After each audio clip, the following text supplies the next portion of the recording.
Hello gamers, and welcome back to another episode of Solospelunking. And tonight will be another Solospelunking table talk, product showcase, project announcement episode, so no gameplay today. So I want to show you something, but before I do that, let me go back a little and give a big shout out here to Magehammer from Magehammer's game table, because as you know or might not know, he has written a book. He has written this book here, The Adventures of Victor and Factrance Lickfarn, Wandering Warriors, and I've read it. I also left a review, so it is a very nice read. It gives me those old school 80s D&D vibes. And so if you like classic D&D, if you like mages throwing fireballs and clerics healing wounds and people getting turned to stone and whatnot, go get this book and read this book. But the thing about this book is not that it's a great collection of fantasy short stories, but that it is self-published. Magehammer said on his channel that, like, back in the day you needed, I don't know, I think the term was like a vanity publisher, and probably if you were not known or didn't have an agent or whatever, it's hard to get a book out. But thankfully in today's day and age, because of self-publishing, you can just self-publish your book, and it is print on demand, and it costs you nothing. You don't need to invest in any copies or stock or whatever. So he wrote this book. And this got me thinking, because maybe, like a lot of creative people out there in the tabletop RPG scene, maybe a lot of people are thinking about writing a book. I certainly did, and you always get these encouragements from your friends that all mean well, and they go, yeah, you're so creative, you should write a book. Why don't you write a book? You come up with all these stories, and so you should write a book. And I always was like, so I write a book, and then I could just write a book just for me because of the fun of writing a book, but you actually want something in your hand. So because of this book, I got to, or I thought a little bit about self-publishing, and so I have decided I will write a book as well. And I've already started, and I will tell you a little bit more about it at the end of this video. But I also said this will be a product showcase video. So what am I going to show? Because my book is not done yet. That is correct. But I figured, well, if you're going to write a book, before you start writing a book, you should actually look into KDP, which is Kindle Direct Publishing. That's the self-publishing service from Amazon. You actually should look into this and see if you can actually handle it. Is it fiddly or not? What do you need? Can you set up an account? How does it work? Because it would be stupid if you go through all the trouble and write a book, and then you can't get it out there because you can't handle the self-publishing thing. So I figured, well, I need a trial run, if you will, a test drive. So I figured, well, yeah, but then I need a product to print. So what I did, and now we get to the product showcase part. I figured, well, you like space opera games, you like D20 role-playing games, you have done Stardark, you have done Spaceborg, Outlaws in the Outer Fringe. So why don't you take some of your stuff, rearrange it, and modify it a little, and see if you can get a self-published, print-on-demand rulebook out. And this is what I did as a trial run.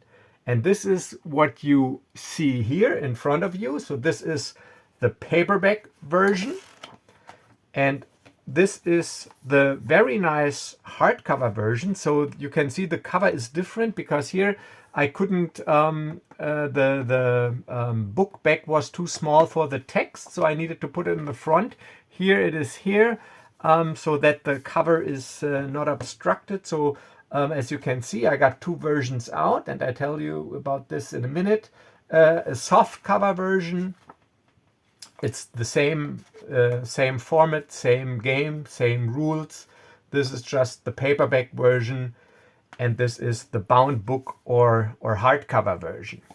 So this is not new stuff, like I said. So I rearranged and combined things. So actually, if you got all my stuff, you probably don't need this. So what is this? This is a fusion and rearrangement of four things. It is Stardark, it is Adversaries of the Galaxy, it is classless spacers and skilled crawlers, but all put together in one coherent, standalone game package, heavily inspired by the Shadowdark rule set, obviously, because all those products, they were made as a hack for Shadowdark. Yeah, and you see, it turned out fine, at least I think, especially the hardcover version is really nice. And yeah, so I will go through the book with you, tell you what's in there, tell you what is different, and then at the end of the video, I'll give you a little glimpse into my novel in progress, or in the process that I'm in the process of writing. So for the purpose of this product showcase, I will be using the hardcover version. So, but you can see here this, hack or game, as you want to call it, is called Shadow Space, and it is written by me. And let's look at the back here. So Shadow Space propels the popular D20-based rules of the Shadowdark RPG into space. Within these pages, you find rules for character creation, combat, starships, starship combat, hyperspace travel, and the use of psionic powers. Simple sector generation rules are also included. Shadow Space is classless and uses a build-your-own approach when creating your character, allowing you to pick skills, special abilities, and species traits to custom tailor your character to your imagination. This is a standalone product. You don't need Shadowdark RPG to play Shadow Space, but familiarity with role-playing games is assumed. And here we have, for good measure, the Shadowdark third-party license. So this is not really a beginner product, so it doesn't feature a how-to-play section or explanation of dice terms. It targets people that know what a role-playing game is. Yeah, and it is, like I said, a standalone game, which is unique in its own way. So its roots are, as you can see, inspired by Shadowdark, but it does not have classes. And but it let's just go through the book. I think it's easier if you just go through the book. So this is Shadow Space. And here we have the usual third-party license, attribution statement, the credits. And yes, this book, as all my products do, features AI-generated art. I know it is a touchy topic for some. I don't want to get into it, not in this video, but also not on this channel. If you have your opinion about AI art, that is fine. You don't need to buy my book, but please keep your opinion to yourself. I don't want to hear it, because I just had a guy recently who did some really nasty comments. I deleted them all. I can't take it anymore. I don't want to hear anything about it. If you don't like AI art, this is fine. Keep it to yourself. You don't need to buy my products. Can have your own opinion. I'm using it, so I'm not going to talk about it anymore. All right, so there's a table of content here, obviously. And then it starts with the basics, the core task resolution, which should be pretty familiar. And then it goes into creating your character, and this is where it starts to get different, because character creation, there's a summary here. Like I said, features a build your own approach. It doesn't have classes. So first you generate your ability scores with my new favorite method for generating ability scores, and that is 3d4 plus 6, because 3d4 plus 6 gives you a 9 to 18 range. You still have a bell curve, but you do have slightly above average characters that are not super powered stat wise. So, and it is not down the line. You generate 6 scores and you assign them to the core abilities as you see fit. So, of course, if you want to, you can always go down the line. And 3d4 plus 6 was what I used in my last games when I played my last Star Wars, or was it the session before? I don't know, in one of my Star Wars campaigns, and in my private games. So I really like 3d4 plus 6 for standard d20 games. Then you select 3 train skills. So this game does not feature backgrounds, because my problem with backgrounds is, but this might just be a me problem, that I always have trouble actually defining what the background includes skill-wise and what not. And I tend to try to include everything in the background. So for me, I see the tendency in my play style to abuse this free-form background system. I need more structure. So, and this is where the skilled crawlers comes in, where you basically, instead of choosing a background, you select 3 trained skills from a list of skills. There are 12 skills here. And if you're trained in a skill and you can apply it to a task, you just roll with advantage your check. So it's a pretty simple system. So 3 trained skills instead of a background. And then you select 2 special features. So special features are, I'll go back, are the class abilities, basically. The class abilities that are featured in my Stardark hack. Like we have the friends in low places that you know from the scoundrel class, the spacer slug. We have a new one, highly skilled, which allows you to pick an additional trained skill. We have the weapon expert, we have die hard, deadly attack, dual wielding, and psionic powers. And you can pick 2 of these. You can basically, with the 3 skills that you pick and the 2 special features, you can model the character as you imagine him or her.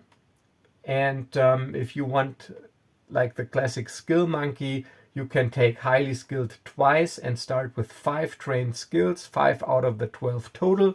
So so here we have the skills, and you know these from the skilled crawlers, but these are just the space opera skills, obviously. There are 12 of them named and a short description, and it's like an open skill system. So it's basically you either have a skill or not, trained or not trained. And if you're trained, you get advantage on relevant checks. And the usual caveat, skills never grant advantage on attack rolls or checks to use psionic powers. And here, of course, we know that a high charisma and good interaction skills can lead to pleasant and exotic encounters. So so you get your 3 skills, you get your 2 special features.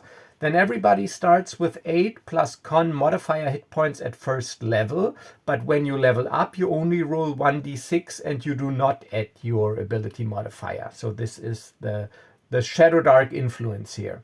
You determine your starting money, and then you decide if you want to be a human.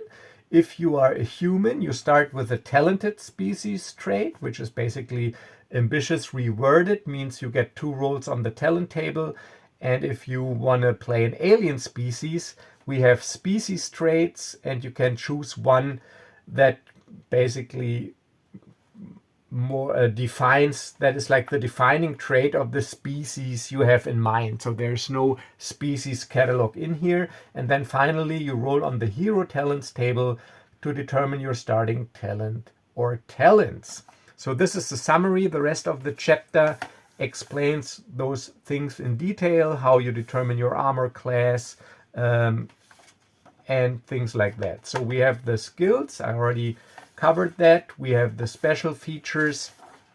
And then we have the species traits, which are basically slightly modified and reworded for obvious reasons. The ancestry abilities, or heavily inspired by the ancestry abilities from Shadowdark, but also other things added. So talented is you roll twice on the hero talents table. That is the default for humans, but if you want to play a different species, visual appearance wise, but maybe you can still take talented. So basically you are free to pick one of these traits. So we have talented, we have tough, we have enhanced senses, sharp eyesight, hulking, chameleon skin, amphibious, natural armor, natural weapons, environmental resistance, and focused mind.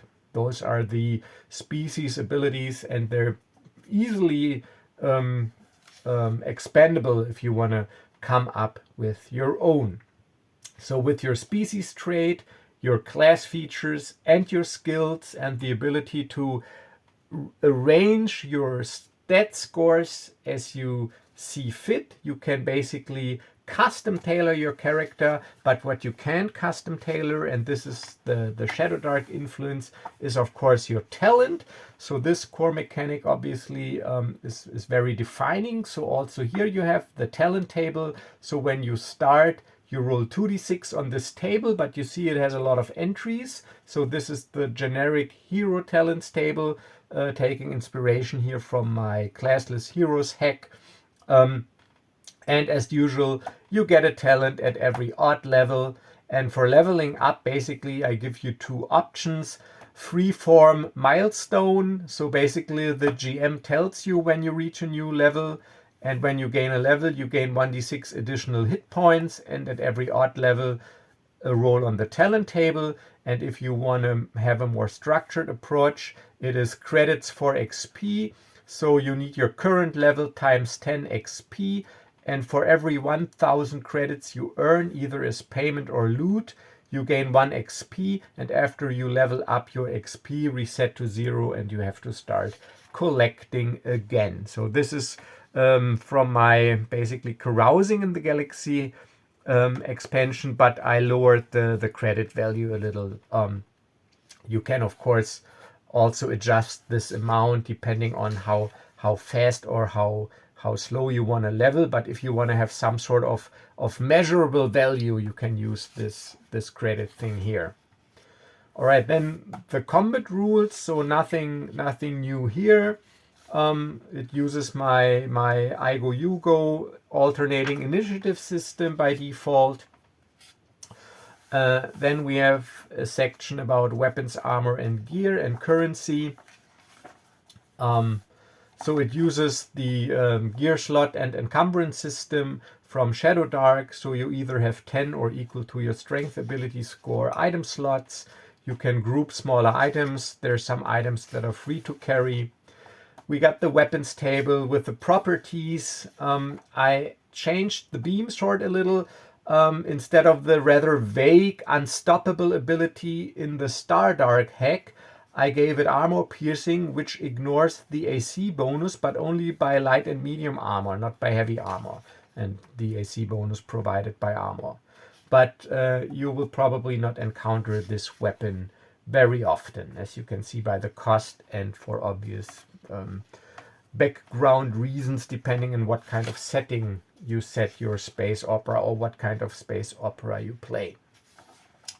Yeah, then we have the sword, the short weapon descriptions. Then we have the armor table with the armor descriptions. So this is basically straight out of Stardark. I'm completely honest with you. So like I said, if you got all my products anyways, you don't need this. This was basically like a trial run for the self-publishing thing, but I'm really happy how it turned out, and it really feels great to actually have this book in my hands. So we have the gear section, then we have the familiar starship section with my default D20 space combat rules. Then we have the section about the sample starships. Then the starship combat system itself with the different crew positions here. Something about NPCs, ship action, scale, distance, and chases. So this should all be familiar to you. Hyperspace travel, and my random space sector generation thing with the system types that you know, like the breadbasket, urban sprawl, devastated by war, etc. So that's the rule slide system generation thing here. Then we have the chapter of psionics. I called it the power in Stardark, but I wanted to be on the safe side here and not get any issues regarding possible IP infringement. So psionics is a tried and true concept in space opera and sci-fi since I don't know when, so that is, I think, completely safe. So you can be an individual that possesses a special gift, the ability to affect the fabric of the universe with mental capabilities and psionic powers. And just as in Stardark, we have 3 aspects here that are also slightly reworded for the same reason. So we have affect, perceive, and channel.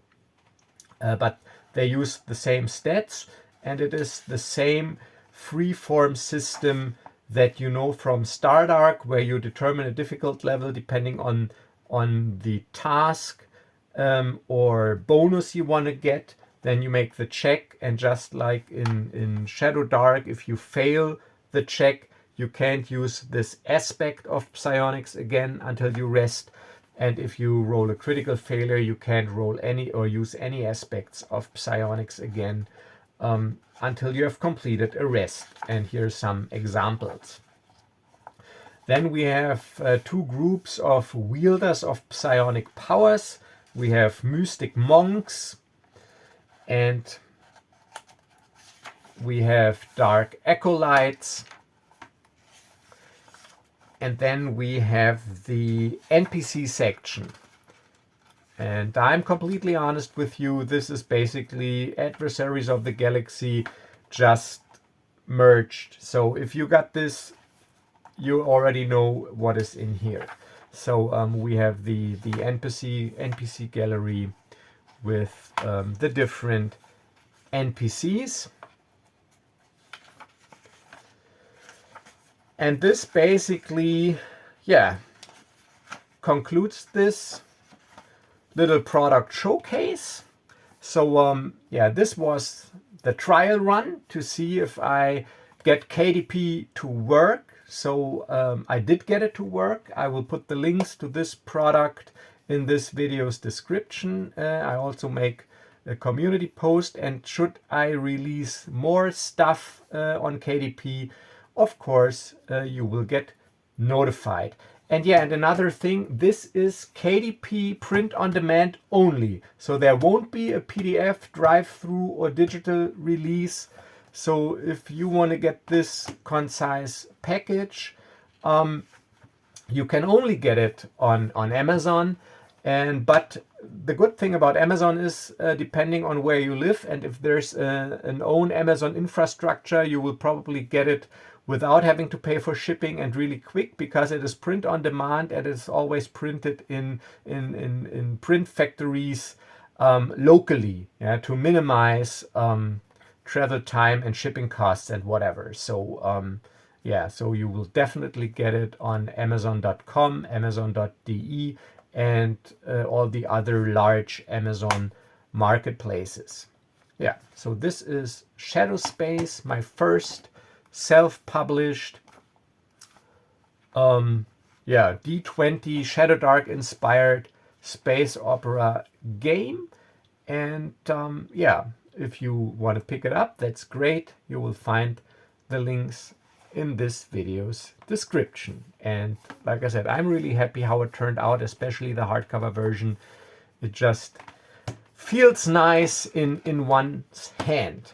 All right, so this is Shadowspace.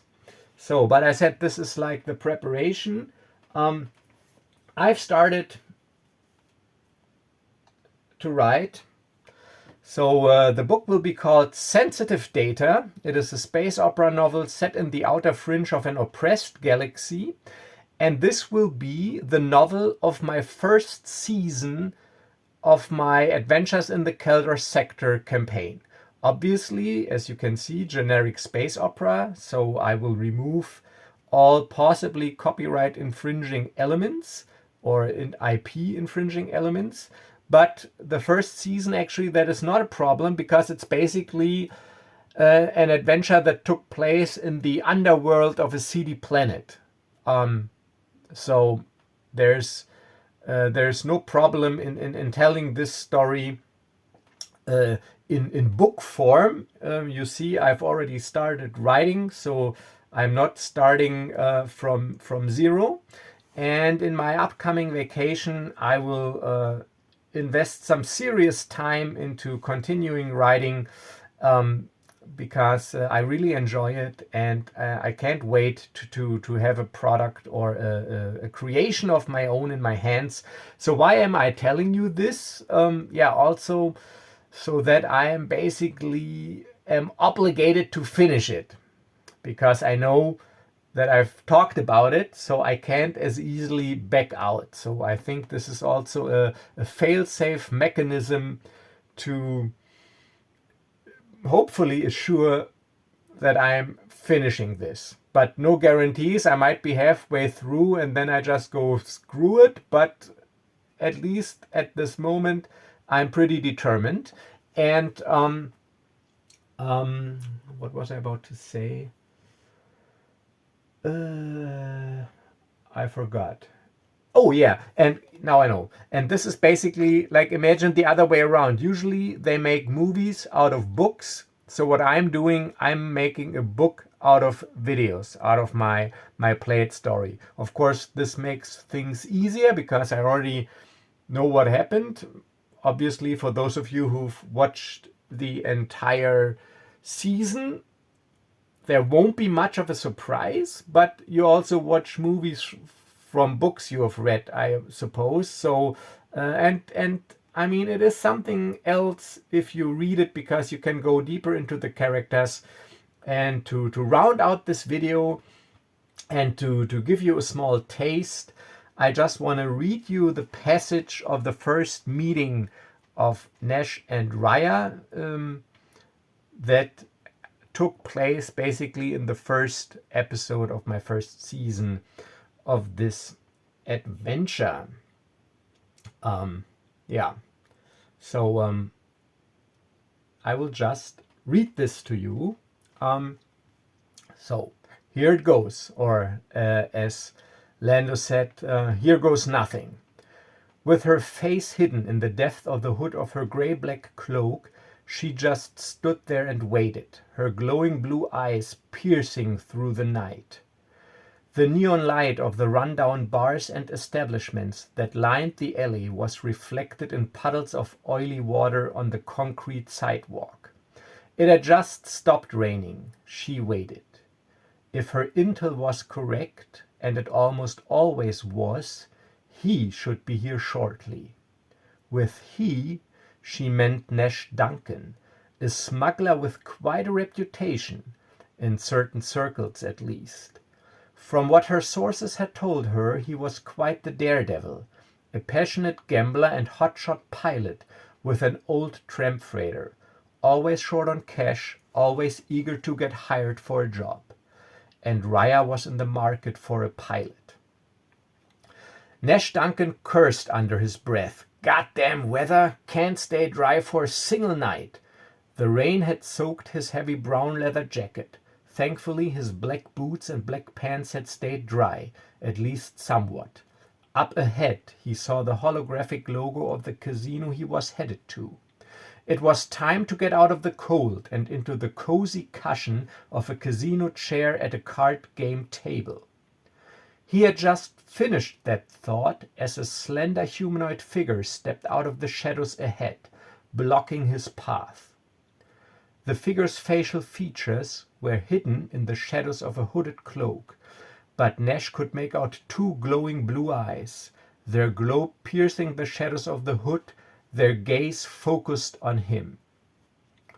The figure, judging by the silhouette she was a woman, wore a black, skin-tight bodysuit with a leaf-like structure. The suit appeared to be partially armored, lined with diminutive plates made out of an unidentifiable material. The woman moved silently, with cat-like grace. "You are Nash Duncan," the woman said with a chilling voice. It was more of a statement than a question.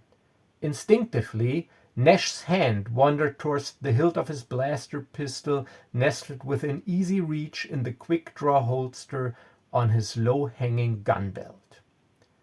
"Reach for that and you'll be dead on the ground before you know it," she said, her voice just as chilling as before. There was no hint of emotion in her voice, no anger. She just stated another fact. "Well, I don't react well to strangers that just come out of nowhere unannounced and address me by name. In a city like this, on a planet like this usually means trouble. Deal with it," was the unemotional response. "I have a business proposal for you." "I need a discreet pilot for an urgent matter," she mustered him. "I was told you are reliable and available." "Told by whom?" Nash asked. He was not fond of the fact that someone he obviously had business with in the past found it appropriate to share information about him with this strange woman. "None of your concern," Raya replied.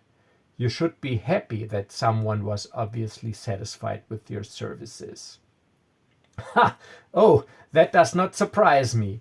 After he was somewhat startled by her sudden appearance, Nash had found his way back to his overconfident cockiness. "As a matter of fact, I hear that a lot." He threw her a lopsided grin. "Especially from women regarding all aspects of my interaction with them." "Human women are obviously easy to please," was her dismissive response. "But I'm not here to discuss your personal interactions. I need a pilot. So are you available or not?" "Yeah," Nash nodded towards the entrance to a bar in the side alley. "Let's get out of the cold and talk there, not as exposed as standing out here in this alley at night." "Lead the way," she said. Nash made his way towards the entrance of the bar. A sign above the door read "Watering Hole," and held the door open for the woman to pass through. He followed. All right, so that's just one of the first scenes, the first interaction between these two characters. Yeah, I'm completely honest with you. This will be a complete amateur project because I'm writing in a second language and I will definitely not get an editor or any kind of professional. So I will just write this stuff and throw it out there. Yeah.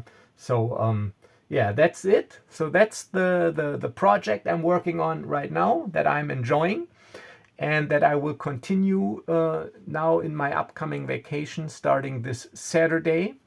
Yeah, and we see how this goes. Yeah, so this is it for this video. Yeah, so once again, this is Shadow Space, a Franken system made out of my Stardark supplements and self-published on Amazon via KDP. So if you want to get this to support the channel a little, but also to just get it, I would be honored, and you will find all the links in the description. And thanks again for all your support, and thank you Magehammer for your inspiration and for finally pushing me over the edge to take that leap to start writing a novel of my own. All right, so this is it. As always, stay safe and stay healthy, and I will see you in the next video. Bye bye.